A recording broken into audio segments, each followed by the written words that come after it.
topics and opinions expressed in the following show are solely those of the hosts and their guests and not those of W4CY Radio, its employees, or affiliates. We make no recommendations or endorsements for radio show programs, services, or products mentioned on air or on our web. No liability, explicit or implied, shall be extended to W4CY Radio or its employees or affiliates. Any questions or comments should be directed to those show hosts. Thank you for choosing W4CY Radio.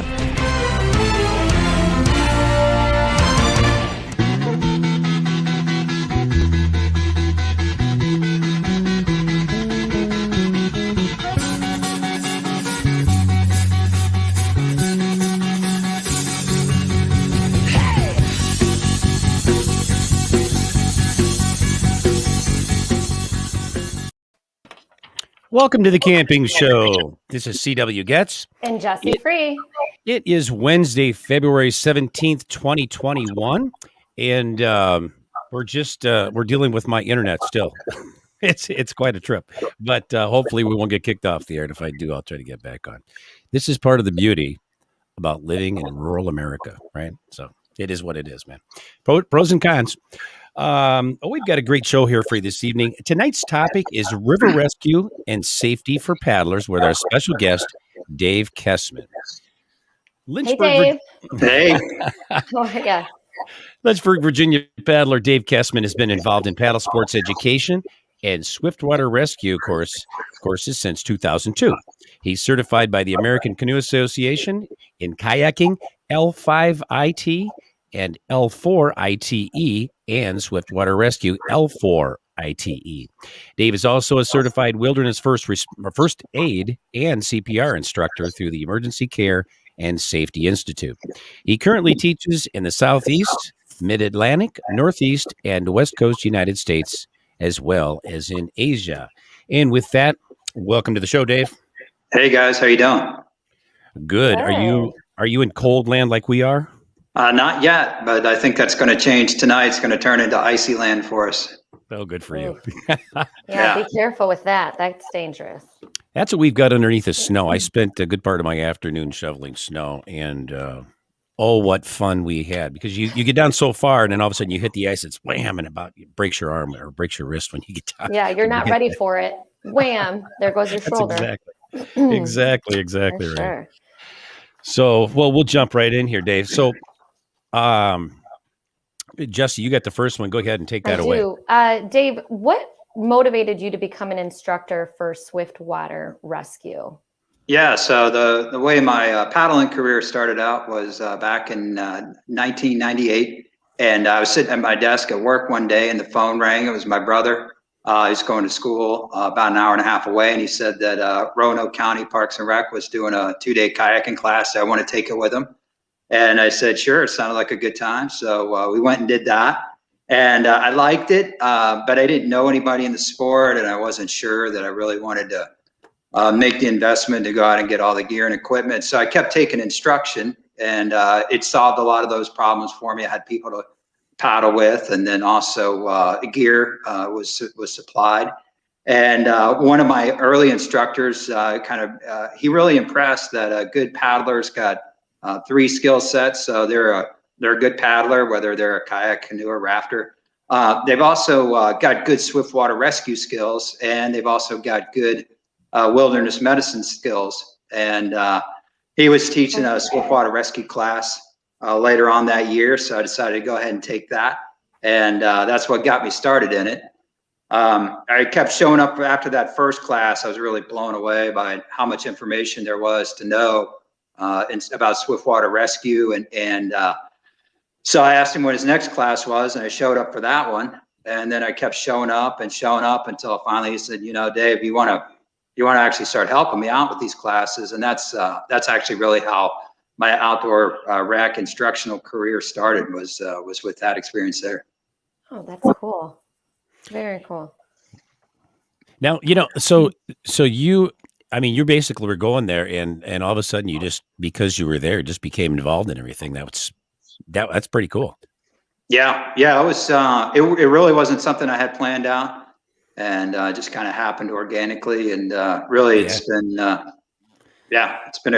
a fun journey ever since. Yeah, that's pretty cool. That's awesome, and it kind of grew organically. I love that.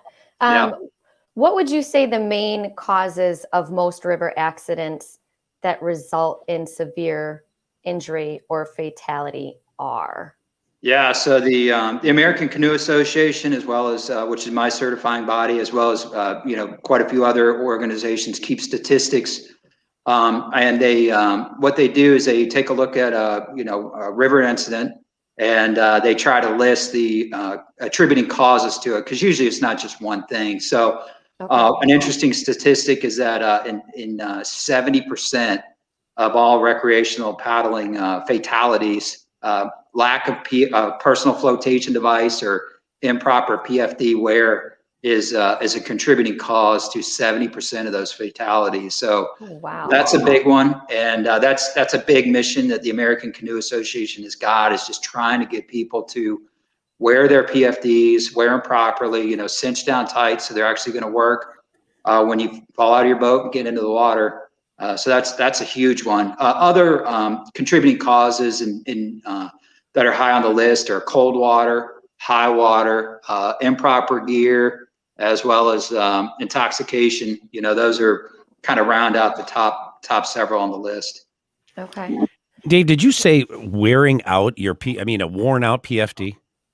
Yeah, so PFDs have a lifespan. So wearing your PFD is important. That's number one. And then number two, wearing it properly so it fits snugly on you, so it doesn't float above you. Those are two important things. But PFDs, just like all other outdoor equipment, they have a lifespan, even if it's just sitting in your garage. What wears out on them? Is this from like a damage from like the sun, maybe, or they actually, or something else? Yeah, so UV, so sun can definitely impact a PFD. If you've got an old PFD that zips up, maybe you unzip it and you realize, you can see that part of the life jacket that isn't faded by the sun. So if you've got, a really strong discoloration, maybe it's time to replace your PFD. But another thing that actually wears out in the PFD is the foam itself that's inside the PFD. So really, a way that PFDs are rated is by how much buoyancy they provide. So a type 3 PFD, which is the type that you'd want to wear on the river, has got to provide 17 pounds of flotation. And over time, that flotation actually gets derated because the foam itself just isn't as buoyant as it was when it was new. So what are the first signs that you can tell that your PFD is you need to replace it? How do you know? Is there a visible, you can look at it and go, yeah, this thing, or how do you know? Yeah, so a lot of sun fading on it, like I mentioned earlier. So one of my first PFDs, it was red, and now it's closer to pink because it's faded so much. So that that one, I don't take that one out on the river anymore. Anytime that your PFD it gets rips or tears in it, anything like that, it's probably time to make an investment in a new one. An average lifespan for a PFD, maybe 4 or 5 years, maybe a little bit longer if you're not really using it a lot. Yeah. Oh wow, that's not very long at all. And see, I guess I really didn't know that. This is this is something I really wasn't aware of.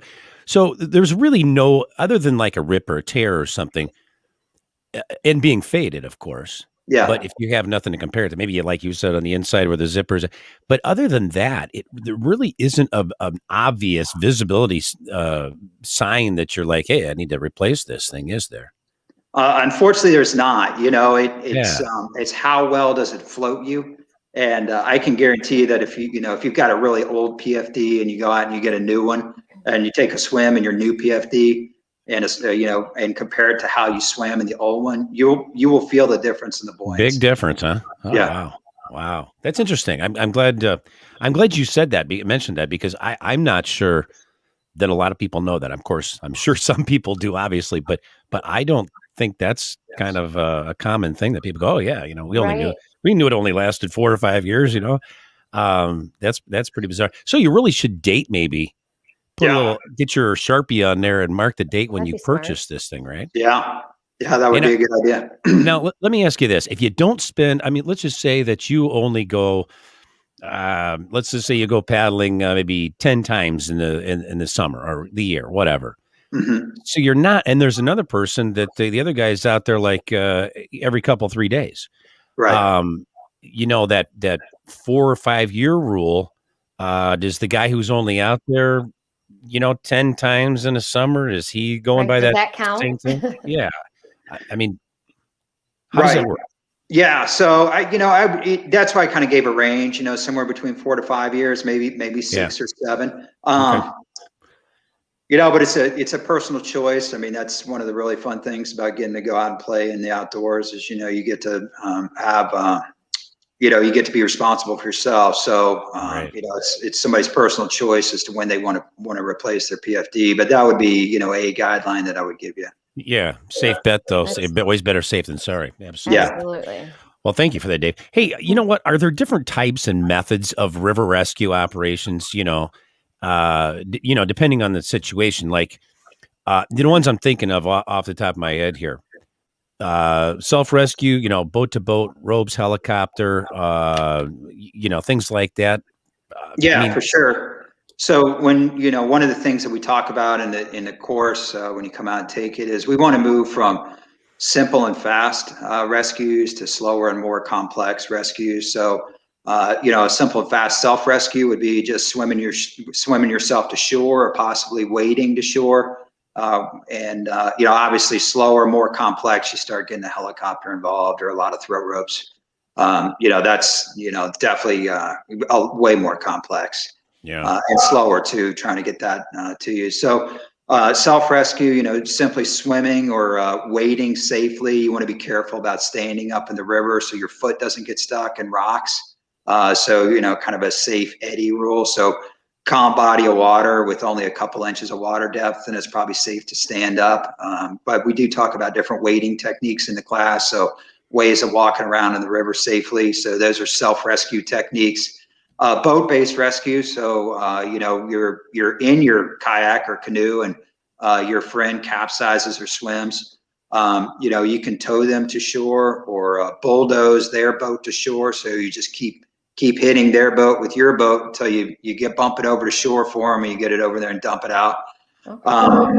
Some other techniques for unpinning boats. I mean, you can get into technical rope rescue.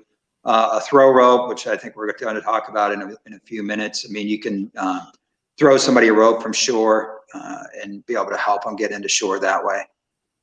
When you talk about ropes, the first thing that comes to mind is all the pulleys and all the cool looking, apparatuses and all that kind of thing. I think that's a lot of people think, hey, that's what it's all about. That's where it starts and stops, except maybe a helicopter, But how often do you actually use those type of materials in a rescue?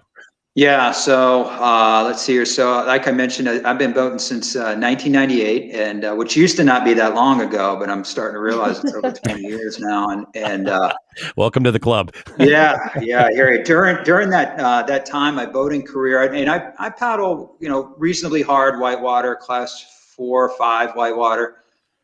During that time, I've really only had to use kind of the pulleys. Some mechanical advantage is what we're talking about when we start talking about ropes and pulleys and carabiners. Mm-hmm. I think me personally 3 times during all that time period. So really, that's not like that's common all the time. This is what we're using. That's just maybe a once in a while sort of thing. Then. Yeah. A guide who works for a raft company, maybe they're going to use it a little bit more often than that, but. There's simpler and faster ways of resolving a pin rather than developing a lot of force on a rope. When you start doing that, you're actually creating a hazard itself because that rope starts to act like a slinky. It stores all that energy inside of it, and if you're not careful and something breaks, then that's going to whip around and cause another hazard. Oh, sure. Yeah. Kind of like when a chain breaks. Exactly. Yeah, that's interesting. Never would have thought of that. Now, let me ask you this.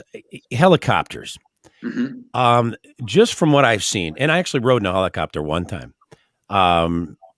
What I've seen, there's so much wind being thrown down at you. Doesn't that complicate things even kind of sort of makes it a little more difficult with that factored into it, I'm sure, doesn't it? Oh yeah. So, a helicopter is definitely a last resort. It's going to take some time to activate that, because you think about when you're out paddling, you probably don't have very good cell service. So to be able to call someone to get that going. And helicopter operations are actually fairly dangerous, especially in kind of a smaller river canyon with the updrafts and things like that. Yeah. So I mean, this is where the guy comes down the rope ladder. Am I right? And that's kind of how that works, or no? It could be, yeah. I mean, different, helicopter. Usually, when we're talking about things in Swiftwater Rescue in our courses, it's, what can we do there with the things that we've brought with us? Yeah. And trying to resolve the issues ourselves in a simple and fast way. Dave, what kind of money are we talking about when you have to go in and do a rescue like that? I mean, it's like big bucks, right? For a helicopter and all that kind of stuff, right? Yeah. Even if you have like you get I know around here, the locals, they have a rescue service that comes out. I'm sure that's not cheap either, right?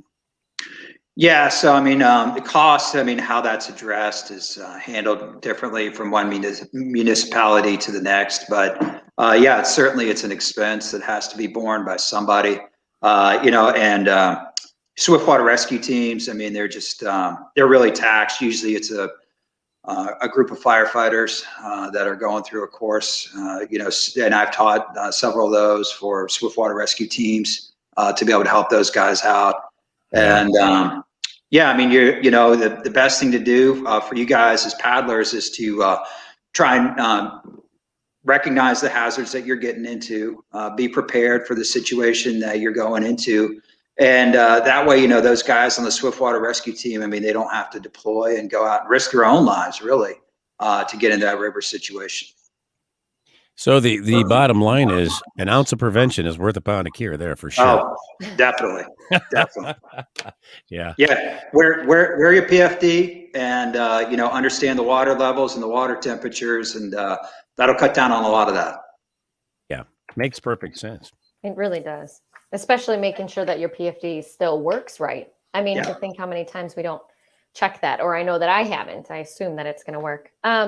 So I'm curious specifically, how do river levels and water gauges play a factor in rescue operations?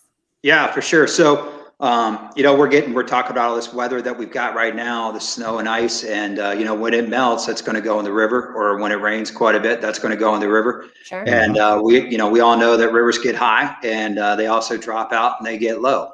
Sometimes they get too low to paddle, so there's just not enough water in them.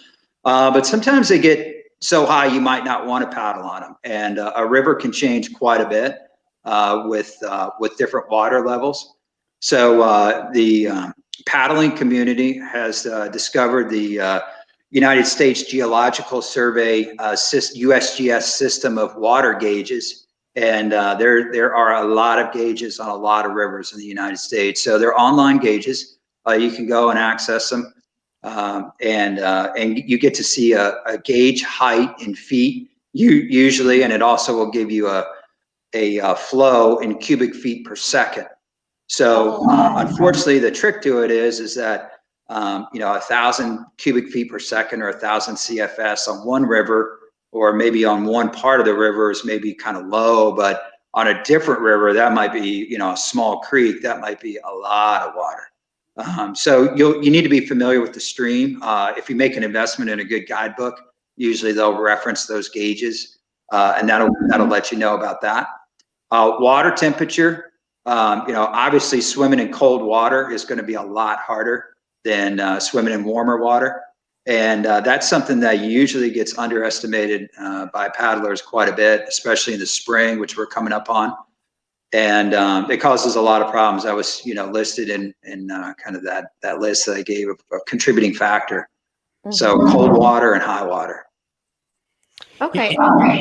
Isn't there like what are the numbers, Dave? I remember reading that. I think, was it like 110 or something like that? How did that? I think, what is that? Yeah. So you're referring to the old air plus water temperature rule. There you go.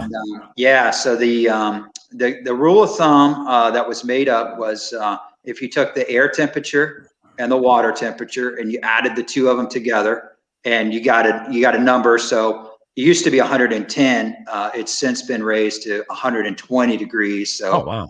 Yeah, air plus water temperature. So if the The water temperature is 60 degrees and the air temperature is 80 degrees. You add those two together, obviously you're going to get above 120. So you're probably not going to need, much of a wetsuit or a dry suit. The rule of thumb is that if you get below that 120 threshold, then you probably do want to start thinking about really adding some thermal layers like neoprene wetsuit or maybe a dry suit to be able to protect you from the water. When you go for a swim, it's not a question of if. We're all in between swims, so it's just a question of when that's going to happen. The problem with that. Go ahead, CW. Yeah, let me ask you this. As long as you're talking about wetsuits, I'm going to interrupt you if I can and apologize for that. Does wind ever play a factor in this? Yeah. So wind chill is definitely a thing as well. When you're paddling, just getting cold. I mean, everybody listening on the shows spent some time outdoors. So that when you get cold, when you start getting really cold, you just don't function as well. And that can certainly be a big problem out on the river. It's not like a hiking trail where you just stop. And the river, you're going to have to pull over to shore first and then get out of your boat. And you're probably going to, whether you like it or not, you're going to end up getting wet, even if you stay in your boat the whole time. So wind chill is definitely a factor. But going back to that 120-degree rule real quick, the problem is on a spring day, that first day when it's 70 degrees outside, the water temperature can still be quite cold. And usually that's when we start to see most of the problems. It's kind of that early mid to late spring when the air temperature is starting to get really nice and warm, but water temperature is still cold. And it's, you got spring runoff and from the rain. Sure. And water levels are up, and people haven't been in their boats all winter, so they're a little rusty. What's that? You've got like anxious people waiting to get out, and those temperatures still not ready for them. Yep. Dave Gary popped in with a question. He said, "Wouldn't the water temperature have a bigger influence than the air, basically because you're in the water?"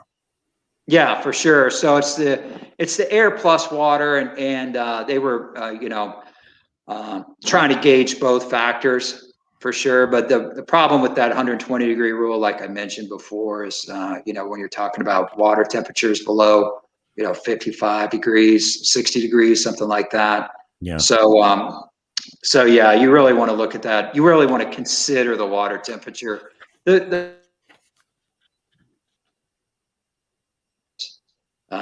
If you don't bring a thermometer with you, how are you going to know?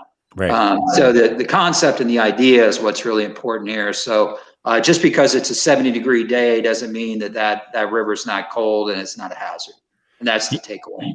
It's funny you mentioned that. I do carry it's a little tiny thermometer in my PFD, and it can't be a meat thermometer. It's gonna be like, I don't know, but it goes. It's just basically like a thermometer outside, and I don't know what it was used for. I think I'm got it off Amazon, but it's a little small little guy, and I put that in the water, and I go, okay, 70 degrees, we're good here, and the air temp, and so I have a little anemometer, and it's got a little, so I can tell the wind speed, and I can tell the temperature outside. So I just found them very handy, very helpful, and so that's what I use. But yeah, you can get that kind of stuff on Amazon. Dave, a lot of people go to the sporting goods store or the paddle shop, and they buy a kayak or a canoe and a paddle and a PFD, and they feel like, hey, I'm ready to hit the water. Mm-hmm. But what are they missing? Yeah, so it depends on what kind of water you're going to be paddling in. If it's, lakes and very calm bodies of water, actually getting some flotation for either your canoe or kayak is something that could really help you out if that boat fills up with water, especially for sit-in kayaks. So the type of kayak that you actually sit inside of, and a flotation bag. What it is it's an air bag, and it's got a valve stem on it, and you take the valve stem, you put it in your boat, you blow it up, and it displaces the water. So if you were to capsize that back part of your kayak, or you can also put them in the front. Won't fill up with water. They also make them for canoes, and it just makes it a lot easier to recover your boat. that might be something that you'd want to think about making an investment in. If you're going to be running, a little bit harder rivers and you're working with a kayak that's got outfitting that would actually keep you inside the boat when you flipped over, probably getting a helmet would probably be a good idea. So those would definitely be some things to consider making an investment in. Other things to think about, a throw rope. We talked about that just a minute ago. And if you're going to have a rope with you on the river, I probably want a knife. Making an investment in a good pair of river shoes would be smart as well. Something that's actually going to stay on your feet, as well as give good traction in the water. Those would all be things to think about. Dave, let me ask you this. When you're talking about footwear, and I took a whitewater course, a couple of them, and one thing that they mentioned, and I'm just going to ask your opinion on it, is you want to have some type, if you get your foot lodged, entrapment, you get entrapped, you want to be able to take those shoes or whatever footwear you get off fast, so you can get out of there. I mean, you subscribe to that? I think a better way of thinking about foot entrapment is, hey, let's avoid it altogether. Oh, absolutely. Yeah. The way that you do that is you don't, a rule of thumb that we give is you don't stand up in the river unless you're using good wading techniques. So you're facing upstream. You probably got a paddle in your hand and you're using that as a walking stick. So, you're kind of holding the paddle like this out in front of you. I know that's probably hard for the people listening to the show on the radio, but and you're making a tripod with that. And, by facing upstream, you're a little bit less likely to get your foot stuck. And as you're wading around, you want to look at the bottom of the river with your feet. So you want to feel the bottom of the river with your feet, and you want to make sure you don't step into a crack. And that's a good way to avoid foot entrapment altogether. If you're swimming, you want to keep swimming until you get all the way over to shore. A lot of the ways that foot entrapment happens is that somebody's swimming, they're doing the best that they can. They think they get into shallow water and they try to stand up and the current's still fast and they get their foot stuck. Boom. So those would be good ways of avoiding foot entrapment altogether. Yeah. I always worry about that walking the river. Yeah. And the river knife, or a knife, you said a knife. So we're talking about, and you want to have something where you can mount that knife on your jacket, I'm sure then, right? As well. Yeah. So river knives, there's kind of two kinds. So there's a type that you could wear on your PFD. It's a little bit easier for you to access in a hurry. That's creating a snag point for yourself. So when you think about your PFD and kind of what you're going to have on the outside of your life jacket, you want to have a really sleek profile. So we talk about having a profile like a fish and being sleek. So your PFD itself doesn't get stuck, because I'm sure we've all seen twigs and branches and logs out in the river. Well, if I'm swimming and I have, something hanging off my PFD, that has the potential to actually get snagged on a piece of wood in the river or some other obstacle. So I want to be careful about that. So pluses and minuses of having a river knife on the outside. It's easy to access, but maybe it's a snag point. Some people choose to carry a folding knife in one of their pockets and deal with it that way. So there's trade-offs. That's obviously harder to access. But the purpose of a knife is if for whatever reason your throw bag gets entangled and you can cut it. You really don't want to leave ropes out in the river because they can cause hazards as well. But you want to get as close as you can to that rope and then cut it if you have to. I am a victim of that. I had a rope wrap around my leg, and that almost did me in. So I can tell you what Dave just said is the truth. It really happens. Yeah, really does happen. Yeah. Well, thank you for that. I mean, it's good to have a list of that personal safety equipment that should be coming with you when you're out on those trips on the water. For sure. The helmet, throw rope, knife, river shoes, all those things. And a good first aid kit. Okay. What are your recommendations, like a few things in that first aid kit? So when we talk about building a first aid kit, really any first aid kit, you think about what type of injuries are you going to encounter on your trip? How long is your trip going to be? The first aid kit that you would carry on a 3-week Grand Canyon trip is probably going to be a different size than what you would carry for just a day trip out on the river. And how many people are going to be in your group, and you might need to take care of. So that's kind of starting to think about how much of the stuff I need to bring. And then in terms of types of injuries that you're going to see out on the river, potentially some broken bones, some cuts, some scrapes, things like that. You want to have iodine with you because there's more that lives in the river than just fish. And, you want to be able to treat those wounds right away so they don't get infected. That's definitely a big thing. And, some type of a bandage type material that's going to work well for you in the water. Okay. Good stuff. Good stuff. Well, we're going to take a short commercial break, but don't go away. We'll be right back with more of The Camping Show on W4CY Radio and Talk 4 TV.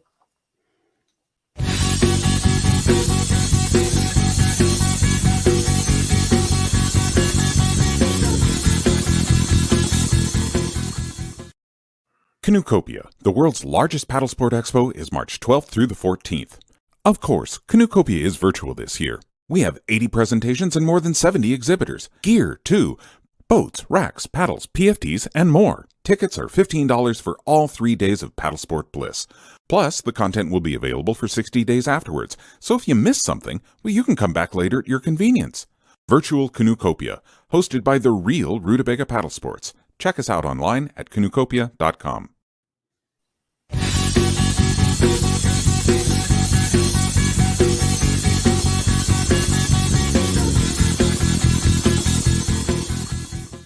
And we're back with our guest, Dave Kessman, on The Camping Show. Dave, would you be willing to share some stories of a few situations that have occurred when the paddler's better judgment wasn't used and the outcome was kind of like less than favorable?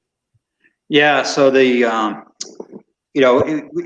you're in tune to this sort of thing, it won't be too long. It'll be probably another couple months before it starts warming up. And unfortunately, you're probably going to see a few newspaper headlines, and they'll usually be telling the same type of story. So someone went out on the river.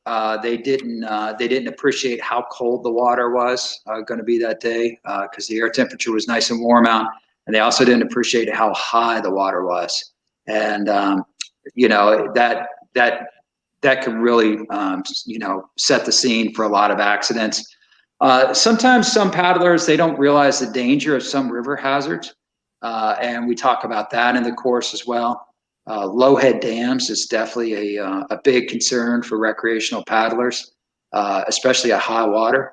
So a low head dam is a dam or spillway that, usually it's a concrete structure that was put in the river to divert it somehow. And the water goes over top of the dam. Well, when the water goes over top of the dam, I'm sure you guys have seen the beer commercial where the beer is being poured into the glass and the bubbles go down and they kind of recirculate and go back up. That low head dam is doing the same thing. And that recirculation motion that's happened perpendicular to the river flow can create a trap. And a person can get stuck in that and just continue to get recirculated.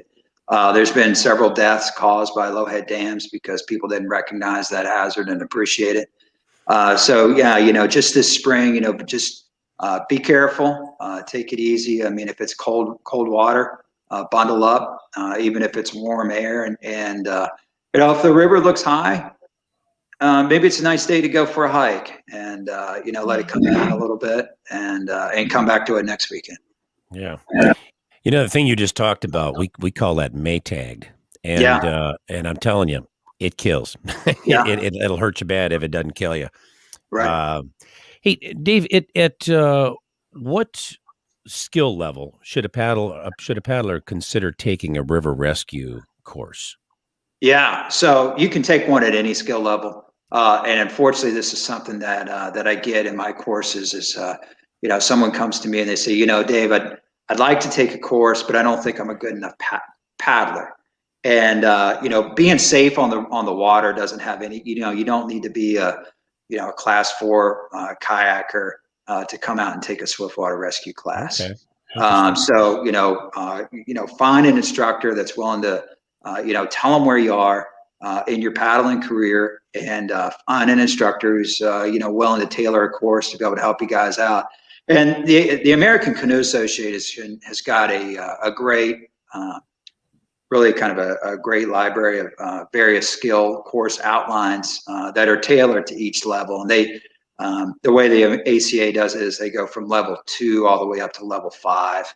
And because the ACA deals with moving water, so there's no level 1 in river safety and rescue.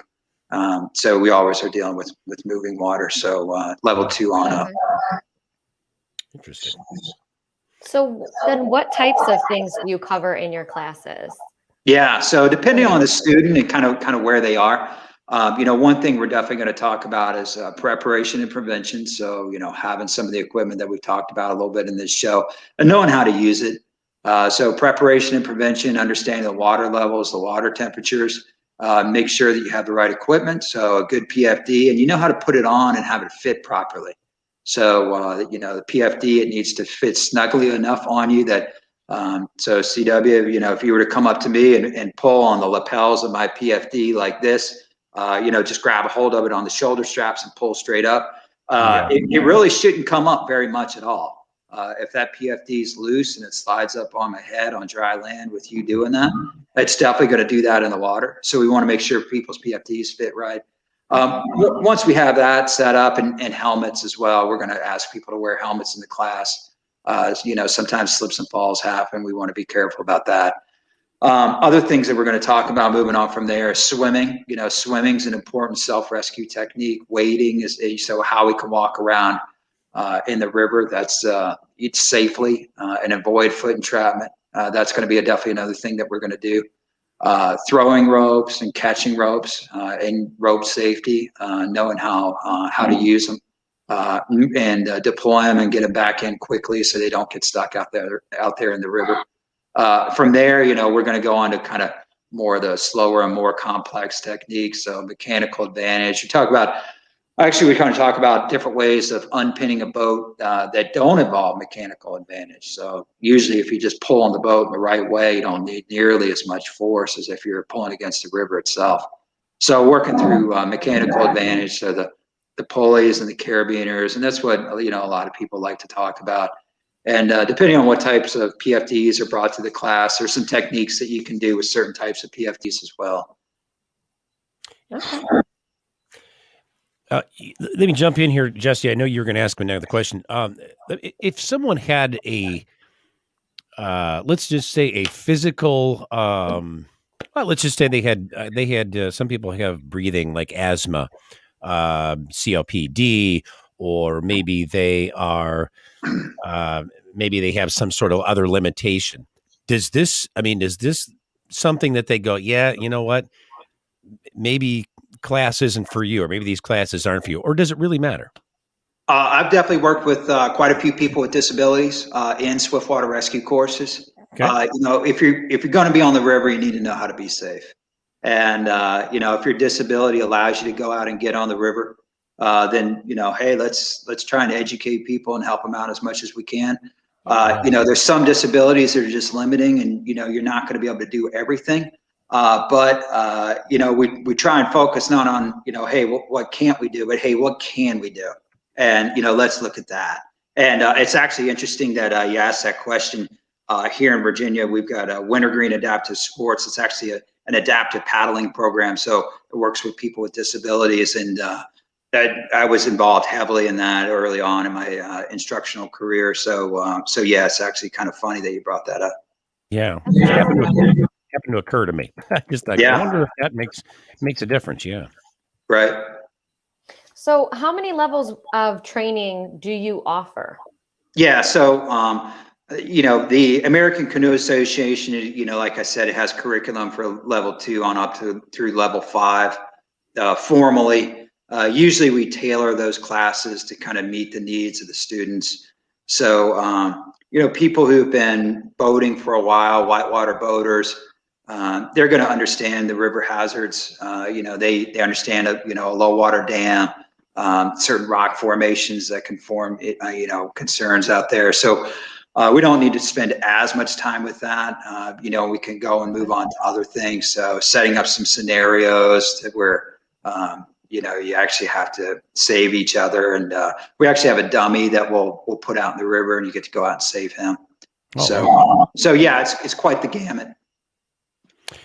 We've got a question here real quick. I'm going to jump in. Best PFD for class 3 and above, Dave? Yeah. So all PFDs are the PFD that you should be looking for. It will have a Coast Guard rating on it, and that's getting ready to change a little bit. But you're looking for a Type 3 PFD. That means it's going to have at least 17 pounds of flotation. And I would recommend for whitewater to make an investment in a PFD that has foam in both the front and the back of the PFD. There's some PFDs that are being made now that have mesh netting in the back of the PFD. So it makes the PFD a little bit more comfortable to wear, a little bit cooler. But the foam in the back of the PFD is actually going to provide some protection to your back for rocks. So if you're swimming on your back, which is a great self-rescue technique. So to just lay on your back and float and conserve energy, make sure your nose and toes are up. Your back is exposed to the bottom of the river. So having some foam in the back is definitely something you're looking for. Yeah, sounds like a great idea. Yeah, that sounds great. And I like the nose and toes rhyme. So Yeah, that's right. Remember that. I mean, that's how people remember things in those emergency situations, really. Absolutely. Give them something simple. Where do you hold these classes at that you're speaking of? So we can hold them anywhere. I teach a lot. I'm out of Lynchburg, Virginia. So I teach a lot in the Mid-Atlantic and the Southeast. But I've been really blessed. I've held some classes out west. I've done that. And was even, a few years ago, was able to actually have an opportunity to go to China and run the first level 4 ACA instructor certification course that was ever held there. Yeah, so that was a huge adventure and a great course. That's pretty cool. You teach everywhere. I like that.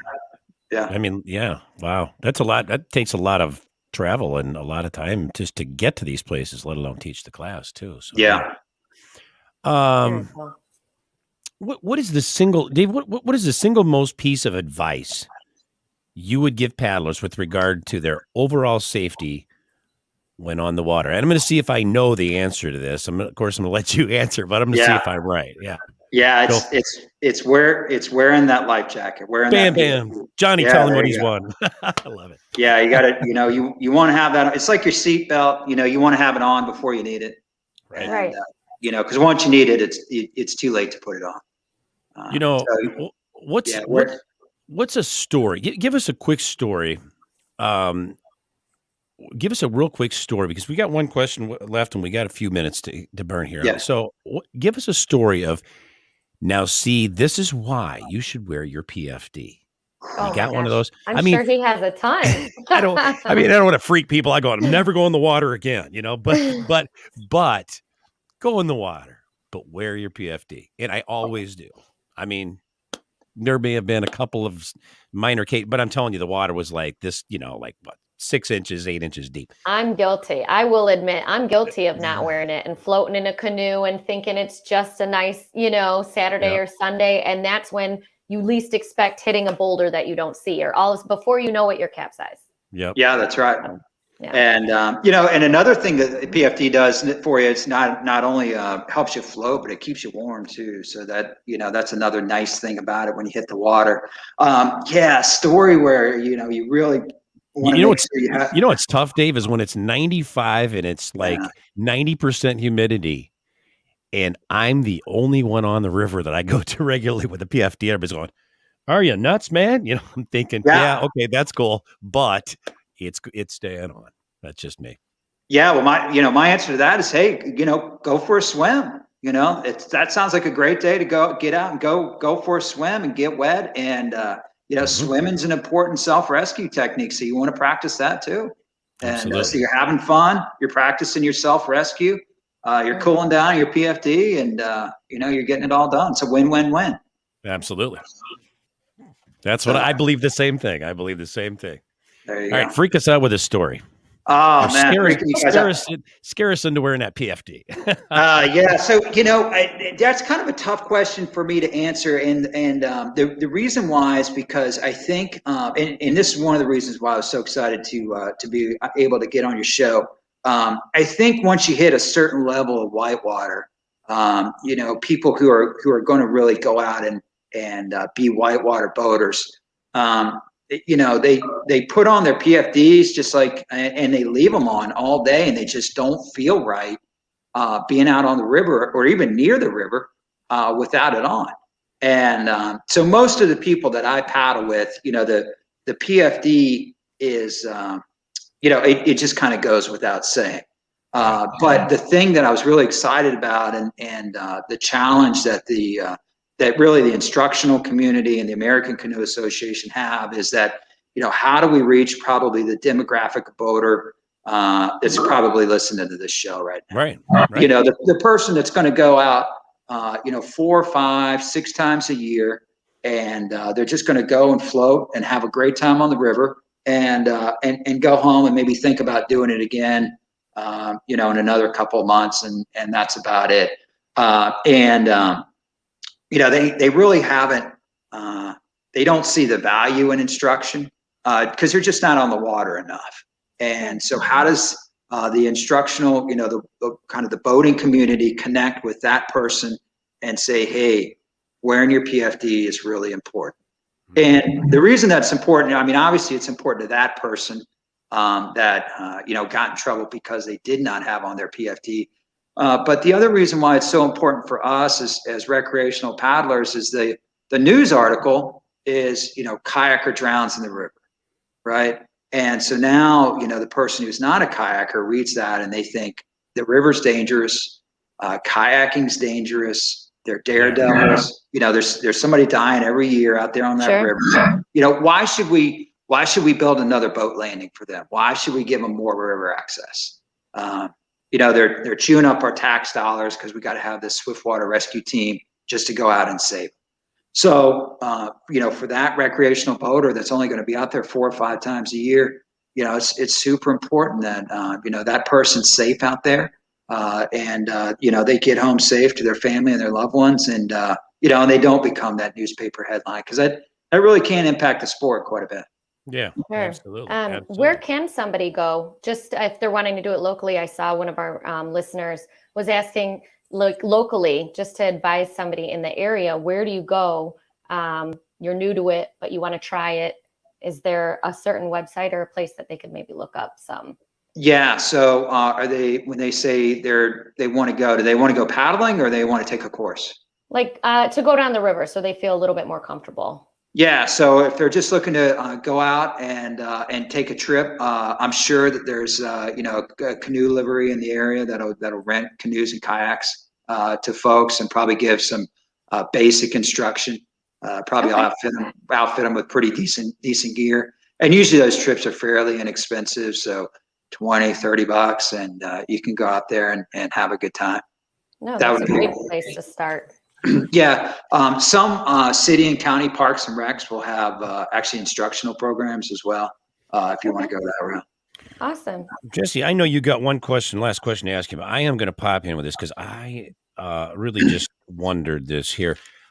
So you teach these classes, Dave. How long are each of these classes the same length of period of time? Are they a week, or are they 2 weeks, or just some of them longer than others? I forgot to ask you that. I apologize. Yeah. So the course that I typically teach, it's a 2-day course.